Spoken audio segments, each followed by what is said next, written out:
आसिम से रवायत करते हैं, उन्होंने बयान किया कि मैंने हजरत अनस से पूछा कि क्या रसूल अल्लाह ने मदीना को हराम करार दिया है।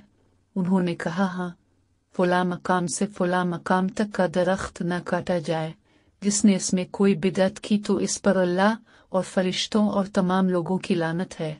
आसिम ने बयान किया कि मुझसे मूसा बिन अनस ने बयान किया कि अनस ने महदसा के लफ्ज़ बयान किए।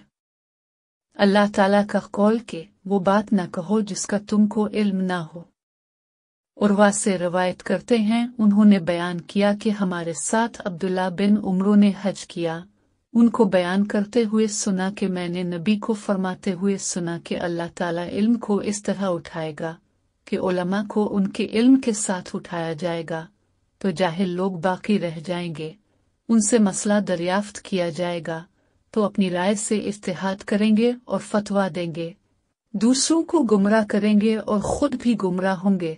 मैंने ये हदीस हजरत आयशा से बयान की। फिर अब्दुल्ला बिन उमरो ने इसके बाद हज किया तो हजरत आयशा ने कहा कि ये मेरे भांजे तो अब्दुल्ला के पास जा और मेरे लिए उनसे वो हदीस याद कर जो तूने मुझे बयान की। चनाचा में उनके पास आया और पूछा तो उन्होंने मुझसे इसी तरह बयान किया जिस तरह बयान किया था। फिर मैं हजरत आयशा के पास आया और उनसे बयान किया तो उन्होंने ताज्जुब किया और कहा वल्लाह अब्दुल्ला बिन उमरो ने इसे याद रखा। अमिश से रवायत करते हैं, उन्होंने बयान किया कि मैंने अबू वाइल से पूछा कि तुम सफियन में मौजूद थे। उन्होंने कहा कि हाँ। फिर सहल बिन हनीफ को कहते हुए सुना।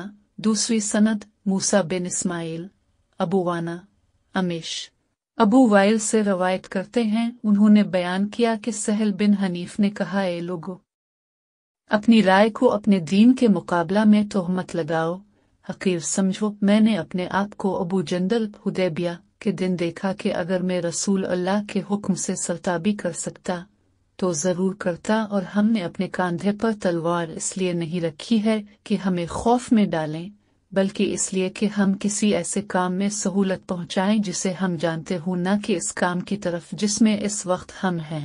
अबू वाइल का बयान है कि मैं सफियन में शरीक था और सफियन की जंग बहुत बुरी थी। नबी से जब किसी ऐसी चीज से मुताल्लिक सवाल किया जाता जिसके मुताल्लिक अब पर वही नाजिल नहीं हुई होती तो फरमाते मैं नहीं जानता, जवाब ना देते जब तक अब पर वही नाजिल ना होती, और अपनी राय और कियास से ना फरमाते, इसलिए कि अल्लाह ताला ने फरमाया बमा अराकुल्लाह कि अल्लाह ने आपको दिखाया। और इब्न मसूद का बयान है कि आप नबी करीम सल्लल्लाहु अलैहि वसल्लम से रूह के मुताल्लिक पूछा गया, अब खामोश रहे यहाँ तक आयत नाजिल हुई। हजरत जाबिर बिन अब्दुल्ला से रवायत करते हैं, उन्होंने बयान किया कि मैं बीमार हुआ तो मेरे पास रसूल अल्लाह तशरीफ लाए और अबू बकर मेरी इयादत को तशरीफ लाए।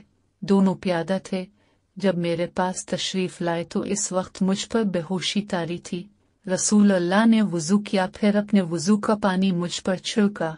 मैं होश आया तो मैंने अर्ज किया रसूल अल्लाह, और अक्सर सुफियान ने रसूल के बजाय रसूल अल्लाह के लफ्ज़ बयान फरमाए हैं। किस तरह अपने माल में हुक्म लगाऊं और मैं अपने माल में किस तरह करूं। जाबिर का बयान है कि आपने कुछ भी जवाब ना दिया हत्ता कि मीरास की आयत नाजिल हुई। नबी का अपनी उम्मत के मर्दों और औरतों को तालीम राय और तमसील से नहीं करते थे, बल्कि इससे जो अल्लाह ताला ने आपको सिखाया था।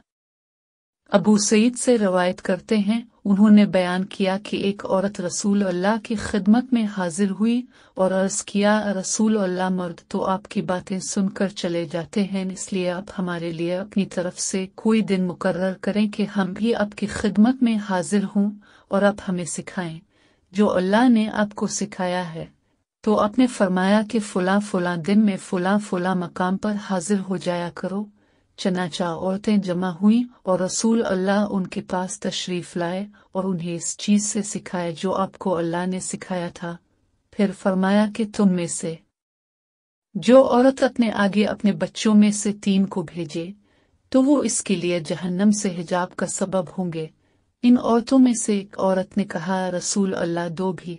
ये कलिमात उसने 2 बार दोहराए। फिर अपने फरमाया कि और 2 भी, 2 भी, 2 भी।